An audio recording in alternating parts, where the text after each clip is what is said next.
Welcome back to part 2 of this post-launch series. In the last video, we looked at the 2-bedroom segment and pockets of value that are still available even in a very busy launch season. And today, we are going to shift gears a little bit and talk about the opportunities in the 3-bedroom category. I think quite a few of you watching fall into this group. Maybe you're planning for a growing family, or maybe you want a more comfortable space for long-term stay, or maybe you're just investing but you prefer the stability of a larger buyer pool. And with the launches that just wrapped up, plus the way pricing has moved across different regions, there are actually some interesting openings right now if you know where to look. So for part 2, I'm going to walk you through the key 3-bedroom options that are still fairly priced and which project offers the strongest upside or livability advantages. Again, over the last few months, we have seen the strongest launch of the year, Skye, Penrith, Faber, Zyon Grand, and most recently, the Sen. And the buying momentum across these projects was not random. Actually, buyers saw fair pricing, interest rate drop, confidence return, and everyone knows that 2026 government land sale costs will naturally push up the next launch cycle higher. Plus, the whole batch of harmonized layouts genuinely feels better planned, which makes a big difference in the show flats. So even though many people tried their luck and didn't secure a unit, but the good news is the post-launch market still has pockets of value, and without the rush of balloting, it's actually easier to evaluate what's left and make a clearer decision. And that's what we are diving into next. So here's what we're going to walk through for the 3-bedroom segment. Firstly, we'll take a look at what's actually available below 2.7 million. And this is actually the price band which most families are trying to stay within, especially for those that are upgrading from HDBs or even those moving from a smaller condo unit to something more comfortable. And from there, we'll dive into Elta, Bloomsbury, and also Parktown Residence. All three of them are sitting in very different micro markets, and each one has its own angle in terms of pricing, layout efficiency, and future upside. So for some of these projects that are benefiting from the transformation area, because the supply is really tight in the area, so I'll break down the different strengths in a simple way. And then we'll actually wrap up with the key takeaways, basically what I think you should be focusing on if you're shortlisting a 3-bedder right now and where the real opportunities are. So it's a more straightforward flow, nothing complicated, just what you need to make a more confident and informed decision.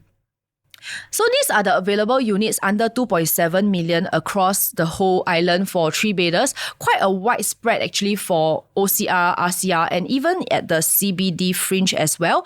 But to be honest, when it comes to picking a 3-bedroom unit, right, I'm a little bit more selective.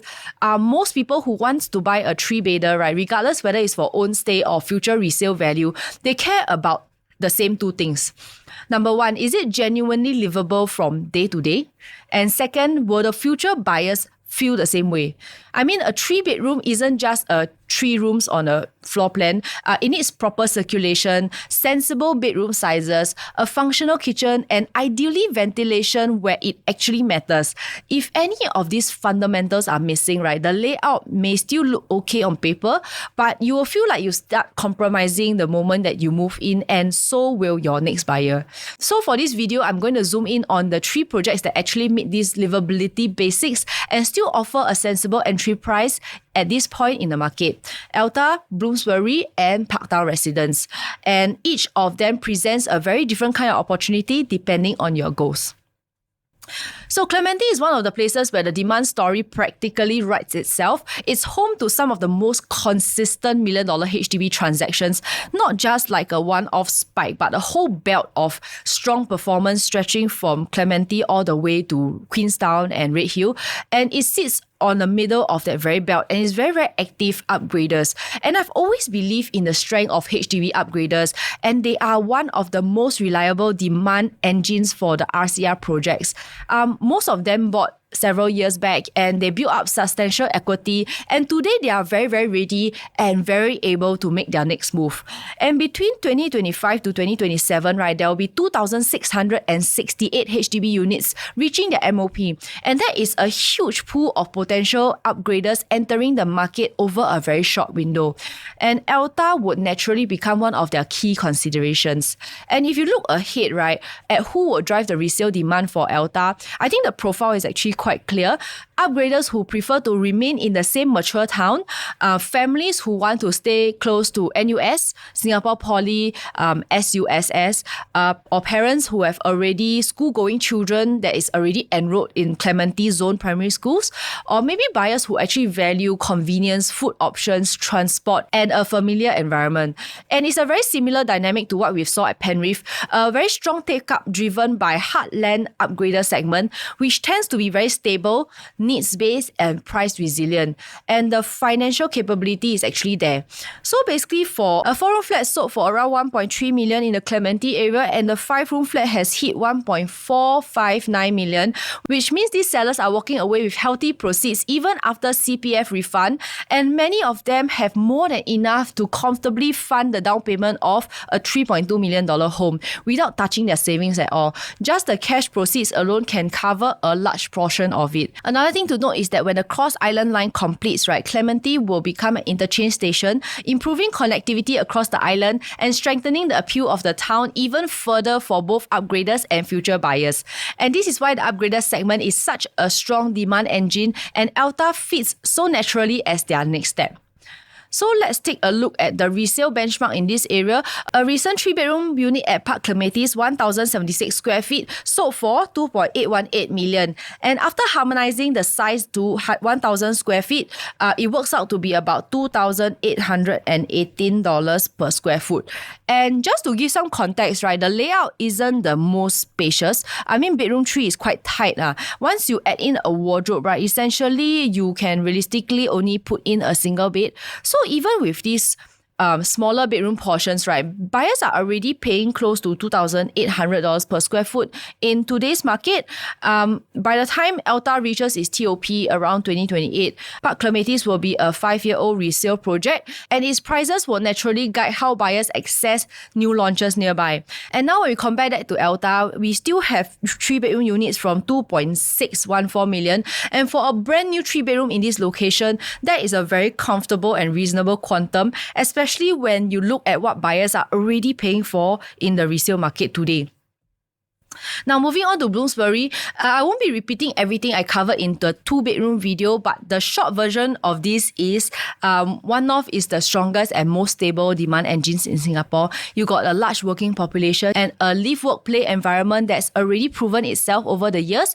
And what's more relevant in today's discussion is that how the next phase of growth is shifting towards greater livability, more housing, more lifestyle spaces, and more walkable environment. And the big part of it is that it's happening right beside the Dover Medway, which is right beside One North, and which has been earmarked for more residential and community developments. So why this matters for Bloomsbury is simple. It sits right at the edge of transformation, not after the fact, but as it's unfolding. So instead of buying into a mature area that's already peaked, you're positioning yourself in front of a future demand where both tenants and eventual resale buyers who want to live close to One North without paying the One North prices. And that's the real story here, and that's why Bloomsbury remains relevant in the 3-bedroom segment. And when we look specifically at the 3-bedroom segment in District 3 and District 5, the supply picture becomes again very obvious. It's quite thin. Most of the post-launches around One North, regardless if it's Bloomsbury, the Hillshore, Terra Hill, or even Promenade Peak or Zyon Grand, there are technically still some 3-bedrooms on the charts, but actually availability is quite limited. And if you're looking for practical size projects, good layout with sensible quantum, the pool actually shrinks even more. And across the West, again, it's the same story. Most of the stronger launches of the last 2 years have already cleared most of their 3-bedroom stacks. And buyers today are working with a smaller set of quality choices before the next government land sale comes into the picture. And again, Media Circle Parcel A is expected to launch around March to April next year. And because it sits right beside Bloomsbury, its pricing will likely set the next benchmark for this One North cluster. So now we're in a very defined window, right? Limited supply of 3-bedroom, low direct competition. And the next project is only coming in 2026. And for buyers, that is actually a very favorable position. You're entering ahead of the next price reset, and at a time when good 3-bedroom units are becoming increasingly scarce. If we zoom in into how the One North area has performed over the years, the trend is actually quite consistent.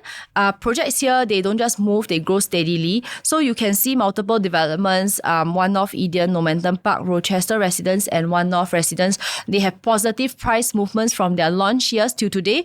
And the increase isn't small either. We're looking at gains from about 17 to 30%. And what's interesting is that the growth isn't coming from just one project alone. It's the entire micro market lifting together. That's usually the sign of a strong fundamentals-driven area rather than a hype. Employment demand, tenant catchment, limited supply, plus the ongoing build-up of the One North area and Mediapolis zone, and all this fits into the healthy resale pipeline. So when we are talking about buying into this belt, right, we are not just relying on future potential. The historical data has already shown patterns of steady increase in terms of appreciation, which gives buyers more confidence when entering the 3-bedroom segment here. And when we compare Bloomsbury to One North Eden for the 3-bedroom segment, the value gap, again, it becomes quite clear.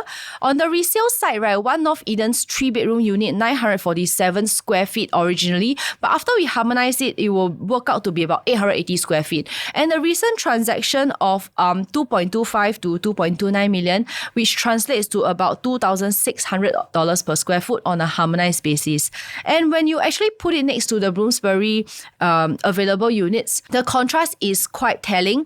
Bloomsbury 3-bedroom layouts are harmonized of 904 square feet to 990 square feet, which we still have available units starting from 2.27 all the way to 2.54 million, which works out to be about $2,512 per square foot to about $2,582 per square foot. And even though Bloomsbury is a new launch condo sitting right within the One North growing belt, the price is still below or just on par with what the resale nearby is already achieving, even for smaller harmonized size. And this is where opportunity actually shows up, right? You're essentially buying new with bigger and more efficient layouts, harmonized in a transformation zone, but at a PSF that is close to or even slightly below what resale market has already proven buyers are willing to pay. And that naturally gives you a safety margin and it sets you up for a healthier future resale positioning because you're not just entering at a stretch benchmark. And lastly, for the 3-bedroom segment, I want to bring your attention to Parktown Residence. It is located in the Tampines North, and that is an area that is actively transforming with new amenities, upgraded infrastructure, and a growing residential base. And what makes Parktown stand out is that it's an integrated development connected to MRT with a mall, community club, hawker center, and basically all the built-in into the vicinity. Daily convenience is basically built into the project. And at this point, although it's already 93% sold, right, there are still meaningful options left. For the 3-bedroom units, you are looking at 3-bed, 3-bath layouts in the mid of 2.5 to actually just under 2.7 million, depending on stack and level. I mean, for integrated development with this kind of connectivity and amenities, that pricing is still considered reasonable, especially when you compare it against other launches that are offering similar layouts without the same level of convenience or integration. And on top of that, right, there's also another Tampines government land sale plot coming around March to April 2026, and this time on the Tampines West side, I mean different micro locations, but still within the same broader town.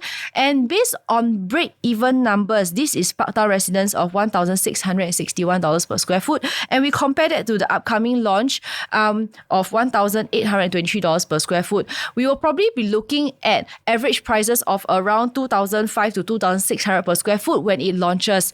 And that's when the Parktown actually starts to look interesting, right? Because now for a fully integrated development with MRT malls, community club, and hawker center all built in, I mean, the Parktown's 3-bedroom units are still sitting at about $2,200 to $2,300 per square foot, depending on level and stack. So if you think about it, right, the upcoming Tampines West project is going to be likely launching at a higher per square foot.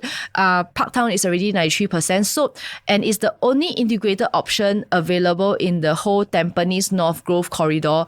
And buyers today still have a chance of entering below the future government land sale pricing. To me, that's where the opportunity lies, not just in the product itself, but in the timing. You're basically buying into the town before the next price reset, while supply is thinning out and the surrounding amenities are being built up. So I hope I gave you a clear sense of where the real opportunities are for the 3-bedroom units right now. I know a lot of you are feeling a bit worn out by the recent launches, the balloting, the hype, the queue numbers, and sometimes walking away empty-handed even after trying for so many rounds. But the good thing is when you step back and take a look at the bigger picture, there are pockets of value in the market. You just need to know where they sit and what are the real benchmarks and what they look like, and which projects give you the safer entry instead of chasing the momentum. Whether it's Elta with its upgraded base, or Bloomsbury with its one-north positioning, or Parktown with its integrated convenience and price gap, each serves very different buyer profiles, and if matched properly, they can set you up well for both stay and future resale. I mean, if you want to go deeper into the numbers or shortlist layouts based on your budget, your needs and exit plan, you can reach out. A one-to-one session will help you see exactly which option fits into your long-term strategy. And in the next video, I'll be covering the 4-bedroom segment, the ones that typically serve larger families and owners planning for longer term stays. So do remember to subscribe and join my Telegram channel for latest updates. Otherwise, I'll see you in the next one.